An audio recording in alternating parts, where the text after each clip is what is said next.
Assalamu alaikum wa rahmatullahi wa barakatuh. Welcome back to the virtues of Dhul-Hijjah.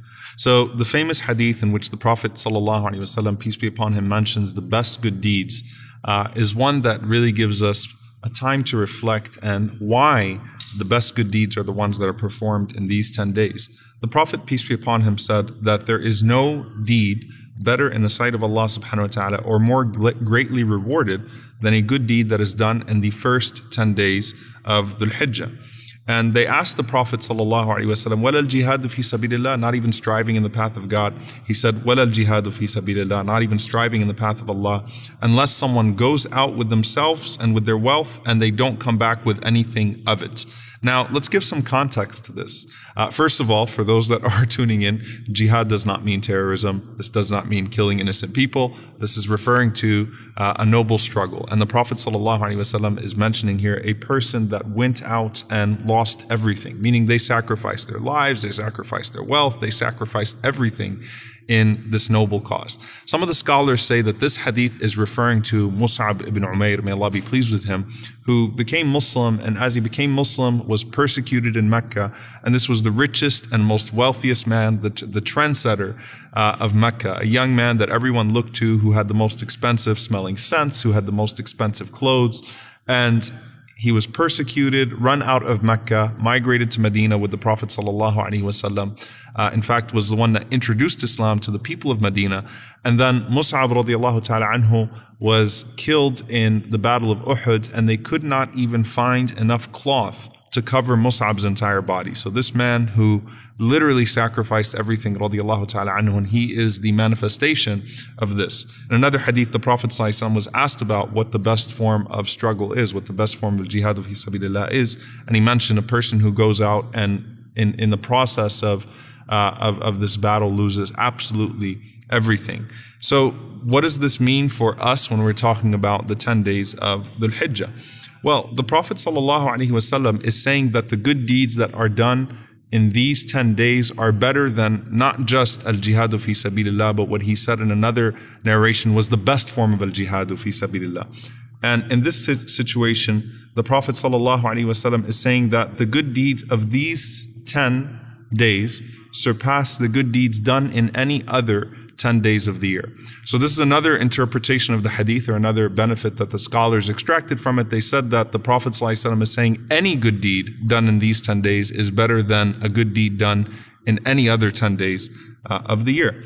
And this is similar to the Prophet ﷺ mentioning the superiority of dhikr, the superiority of remembrance of Allah subhanahu wa ta'ala to a jihadu fi sabilillah in certain contexts and narrations. And in another hadith, the Prophet ﷺ was asked what the best deeds are. He mentioned al-imanu billah, to have faith in Allah. And then he was asked then what, and he mentioned the jihadu fi sabilillah. And then he was asked then what, he said al-hajj. So here the Prophet ﷺ is saying that there is a superiority of these good deeds. Any good deed that you do in these 10 days would surpass even the best of good deeds, even at the best of times. And that's really what you start to see with the companions of the Messenger sallallahu alaihi wasallam and the pious predecessors, is that they took these 10 days very, very, very seriously. That they pushed themselves in ways that we would not typically push ourselves today. Ramadan kind of creates this feel where everyone is together, everyone is performing all types of things together. But in these 10 days, you typically don't see people exerting themselves the way that they would in Ramadan, because there isn't a community exertion. However, you find from the companions, Sa'id ibn Jubayr, he says that Ibn Abbas, who narrates the hadith, and typically you look to those that narrated the hadith and you see how they implemented the hadith, that Ibn Abbas, may Allah be pleased with him, and his father, who narrated this hadith, used to disappear in these 10 days. He was so busy with his good deeds in these 10 days that no one could reach him in these 10 days. Right, which is really beautiful, that he's the one who narrates the narration, the hadith from the Prophet ﷺ about the virtues of these 10 days, and that he was the person that you could not reach in these 10 days because of how much he would busy himself. So the question is, why? What makes these 10 days so special? What makes good deeds in these 10 days so special? Scholars mention a few reasons. One of them is that they say that أَكْمَلَ فِيهَا الدِّينَ, Allah subhanahu wa ta'ala completed the religion in these 10 days. where Allah subhanahu wa ta'ala says, "Al-yawma akmaltu lakum dinakum," that today I have completed your religion for you, perfected your religion for you. Wa atmamtu alaykum ni'mati, and I have completed my favor upon you and chosen Islam for you as your religion. That because Allah subhanahu wa ta'ala perfected the religion within these 10 days, that in and of itself signifies its virtue. Ibn Hajar, may Allah be pleased with him, he also said that all of the good deeds are combined in these 10 days in a way that they are not in any other time. And so there are, in all of the 5 pillars of Islam, you have an element within these 10 days. You have Hajj, you have the prayer, obviously, you have fasting, you have sadaqah. So you get the shahada, obviously, which is the testimony of the oneness of Allah subhanahu wa ta'ala and following the Messenger sallallahu alaihi wasallam. And then you've got the Hajj, which can't be done any other time. You've got the charity, which is constantly done in these 10 days. You've got the fasting, which is constantly done in these 10 days as well.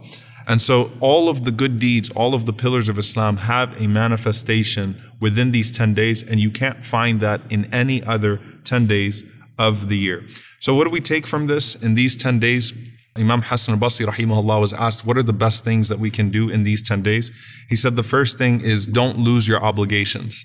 Don't lose your obligations, because these 10 days celebrate the obligations, the pillars of Islam. So don't lose your obligations. And then the second thing is increasing your good deeds, increasing your amal as-salih, because in these 10 days, the good deeds that are done are unlike good deeds done at any other time. So we ask Allah subhanahu wa ta'ala to allow us to fulfill our obligations, avoid those forms of disobedience, and to increase those good deeds in a way in these 10 days that we would not in any other time of the year, without neglecting those good deeds in the other times of the year. Allahumma ameen. Jazakumullahu khairan wa assalamu alaikum wa rahmatullahi wa barakatuh.